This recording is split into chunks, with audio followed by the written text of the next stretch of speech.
Merci de nous rejoindre pour cette dernière partie de l'Africa Newsroom. Nous sommes toujours en compagnie de Pape Kabo, analyste politique, Patrick Boyo, juriste et enseignant à l'Université d'Evry, Alfred Tchongo, éditorialiste. Place à notre Zoom Société consacré aujourd'hui à la Mozambique, en deuil après l'effondrement d'une décharge dans un quartier de la capitale.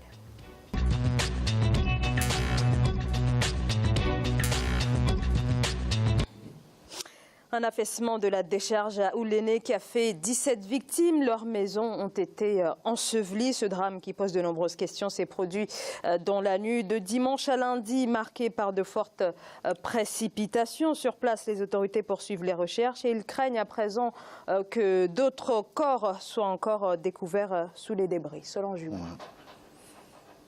17 personnes ont perdu la vie, d'autres ont été blessées suite à l'effondrement d'une décharge située à la périphérie de Maputo, la capitale mozambicaine. Des chiffres confirmés ce lundi 19 février par le maire de la ville, David Simango. En cause, de violentes pluies qui se sont abattues sur la ville et qui ont également provoqué des inondations, endommageant routes et habitations. Queremos confirmar a morte de 17.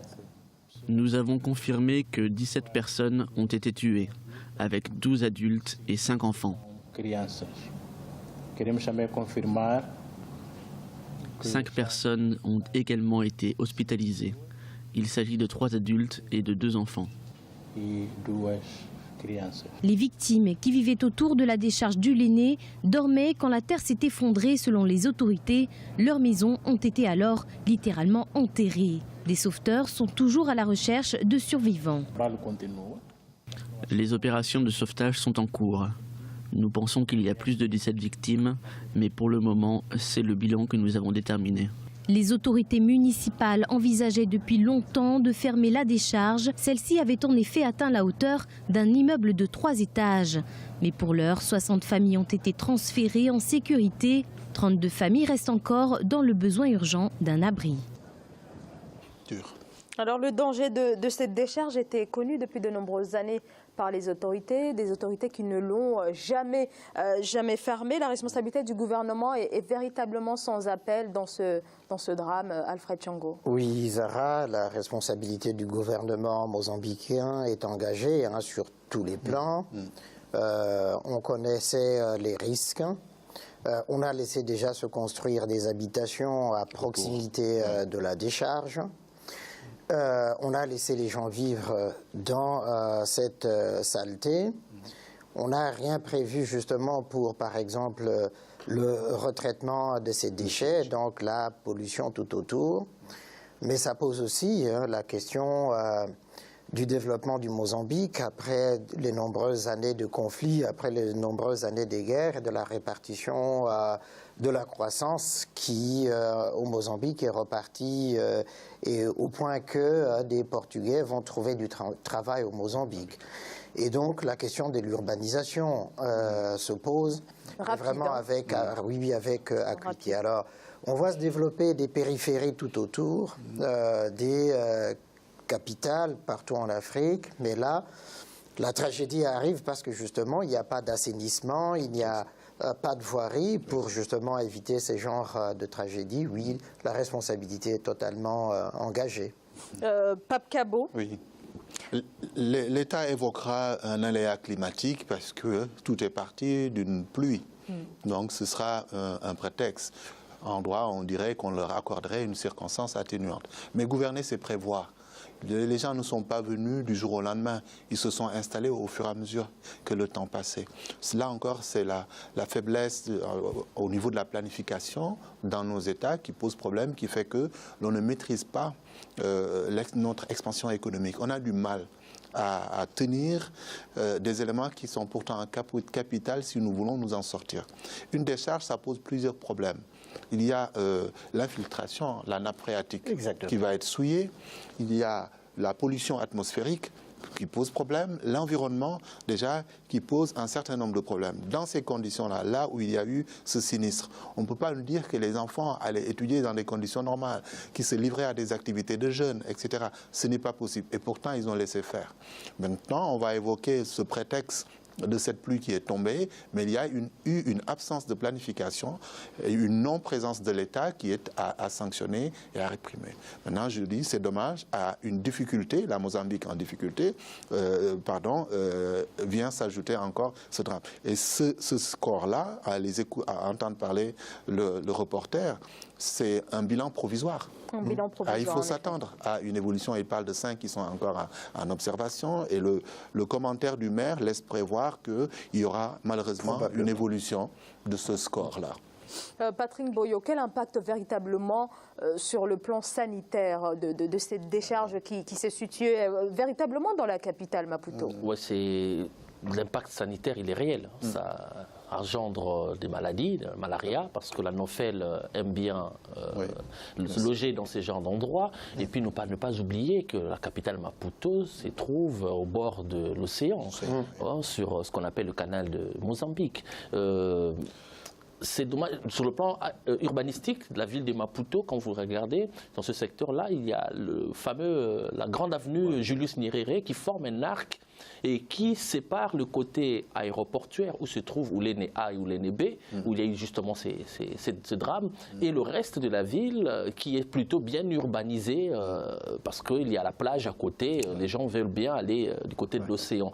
Mais le risque, c'est que quand de l'autre côté, ça ne va pas, et puis il y a l'aéroport à côté, ça pose un réel problème de santé générale. Et le drame, ce n'est pas que pour les pauvres, ça peut aussi entraîner des drames pour les riches. C'est quelque chose que nous remarquons, hélas, dans des capitales africaines. Dans presque tous les pays où on a connu des conflits armés, prenez le cas de l'Angola, le cas du Mozambique que nous voyons actuellement, le cas de la RDC. Les personnes qui fuient des guerres se retrouvent souvent dans les grandes métropoles, en particulier la capitale qui absorbe. Et ces personnes-là, après la guerre, ne rentrent pas chez elles. Elles font des enfants. Et la densité de la population, la densité augmente, le nombre d'habitants dans ce secteur augmente. Quand il n'y a aucun plan d'urbanisation, les difficultés viennent se poser par la suite. Absolument. Nous avons ce genre de problèmes au Mozambique. Heureusement que le pouvoir angolais tire des leçons, commence maintenant à relocaliser les personnes qui avaient fui la guerre à l'époque de l'UNITA vers les faire retourner un petit peu, pas là où ces personnes habitaient avant, mais dans les périphéries de Luanda pour essayer un peu de désengorger la ville, essayer de rattraper le retard d'urbanisme. Malheureusement, c'est un cas qu'on ne voit pas dans une ville comme Kinshasa.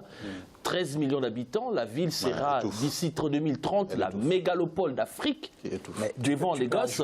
Tu peux ajouter que, tous les ans, il y a des pluies, il y a des éboulements, il y a des morts. Exactement. Tous les ans. Tous les ans à Kinshasa. Tous les ans à Kinshasa. Parce qu'il n'y a aucun plan d'urbanisme dans la 3e ville la plus peuplée d'Afrique. Et qui sera, d'ici à 2030, c'est-à-dire dans 12 ans, la ville la plus peuplée d'Afrique. Donc, on ne comprend rien.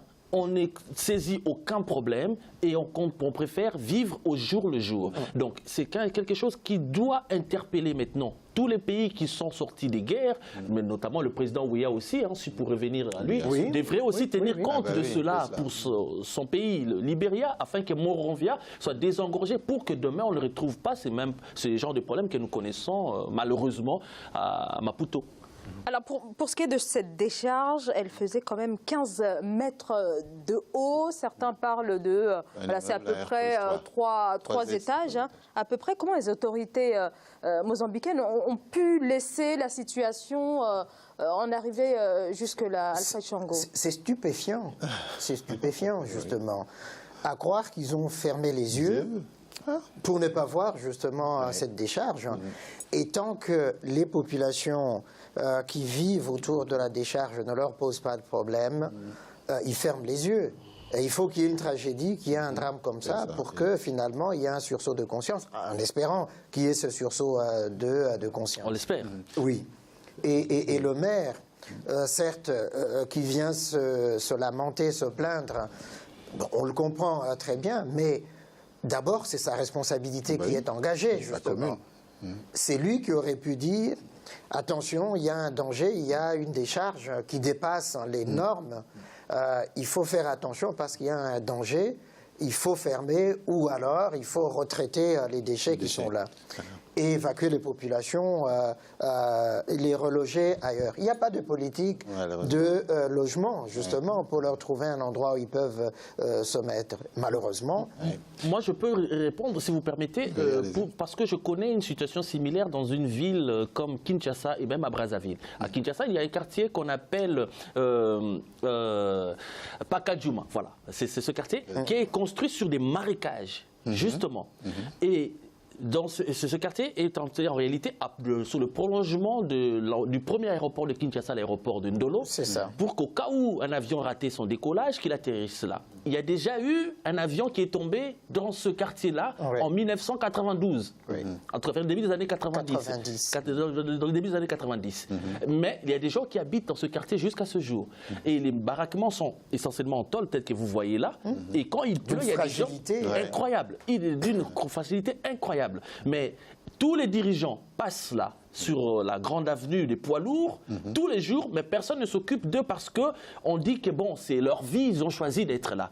Et malheureusement, c'est un argument qu'on entend quand il y a des drames, que ces personnes ont choisi d'être là. Or, ces personnes n'ont pas choisi, puisque c'est l'État qui doit organiser là où les habitants doivent habiter et dans des conditions de sécurité. Patrick, l'État a une obligation d'assurer la sécurité à ses concitoyens. Ils se battent pour prendre les places, il faut qu'ils assument les responsabilités qui vont avec. Une absence de prévision, c'est ce que l'on constate. Une absence de planification, c'est réel, c'est visible. Une décharge ne s'amoncelle pas en 2 semaines, en 1 an. Ce n'est pas possible. Ce sont des mètres de déchets qui se sont amoncelés d'année en année. Ils l'ont vu et les conséquences, peut-être qu'ils nous diront que ça n'a pas atteint le niveau que l'on attend. Moi, ce qui me dérange dans notre continent, c'est que j'ai l'impression qu'il faut qu'il y ait des pertes en vies humaines pour qu'on réagisse. Alors, est-ce que justement il y a une véritable réaction aussi après ces drames? Finalement, non. Oui, il y a eu une réaction, pardon. Il y a une réaction. Si vous permettez, en Kinshasa, début des années 90, quand il y a eu cet accident, on a changé de côté pour le décollage d'avions. On a dit, bon, désormais, les avions décollent plus du côté de Pakadjouma, vont du côté d'un marché. Et en 96, il y a eu un drame. Un avion a rasé tout le marché, les gens sont morts. Et puis, on est revenu sur la décision précédente, on revient vers le sens de ce quartier-là. Mais on attend quoi qu'il y ait un avion qui va s'écraser sur ce quartier et après on va déloger les gens complètement. Hélas, vous aurez ces images pour illustrer malheureusement ce qu'on aura dit et on ne le souhaite pas. Patrick, ce type d'habitat sur pilotis, il en existe au Bénin, dans certaines parties de la Casamance, mais ça n'existe presque plus. Mais ce sont des gens qui sont plutôt pêcheurs. Ils se livrent à cette activité-là. Mais cela ne doit pas être un prétexte pour laisser les gens dans la précarité. Exactement. Il y a des questions d'hygiène qui se posent, des questions humaines tout simplement. Le mieux-être auquel toute population doit aspirer repose sur les épaules de ceux qui ont voulu nous diriger et pour qui nous avons voté. Exactement. Ils ont la responsabilité. Et personne ne les prend par la force, ces dirigeants, pour dire venez, vous allez être dirigeants. Au contraire, c'est eux qui s'imposent à la population. Ils viennent par eux-mêmes. Ils viennent par eux-mêmes. Alfred Thiango, finalement, c'est en quelque sorte une ville qui a continué à se développer, mais sans une politique sanitaire qui l'accompagne finalement. Non seulement ça, mais ce qu'il faut dire, c'est que la guerre a continué, comme entre le Frélimo et la Renamo, a continué longtemps après l'indépendance, après des accords qui ont été signés pour pacifier le pays. Et donc, il y a eu des populations qui ont fui les campagnes pour venir à Maputo. Et on n'a pas su les loger ou leur trouver des endroits où les installer. Ce qui fait effectivement que l'habitude aidant, les gens, tout le monde s'est contenté de les laisser là où ils sont. Donc dans des habitations de fortune précaires, absolument, tant qu'ils ne dérangent personne. Donc on les laisse dans cette précarité-là. Et ben oui, on est surpris justement qu'il y ait des drames comme ça. Je crois effectivement que le Mozambique a été dépassé d'abord par les conséquences de ces longues années de guerre interne pour l'indépendance et que tous les efforts du Frélimo, Renamo, ont été consacrés justement à assurer la prédominance du Frélimo sur le Renamo. Et puis donc on a oublié justement les projets de développement, les projets d'habitat, etc., qui nous amène à ces genres de drames. Merci. Merci à tous les trois d'avoir participé à ce débat. Pape Cabo, je rappelle que vous êtes analyste politique. Patrick Boyo, merci à vous. Vous êtes juriste et enseignant à l'Université d'Evry. Alfred Chongo, merci pour vos éclairages. Je confirme le ravissement d'avoir été avec vous autour de ce plateau, Zahra. Et puis à mes très chères téléspectatrices, très heureux de leur accueil. Bienvenue. Et merci à vous de nous avoir suivis. Très bonne soirée. À demain. Parfait. Merci, très bien. Ça a été...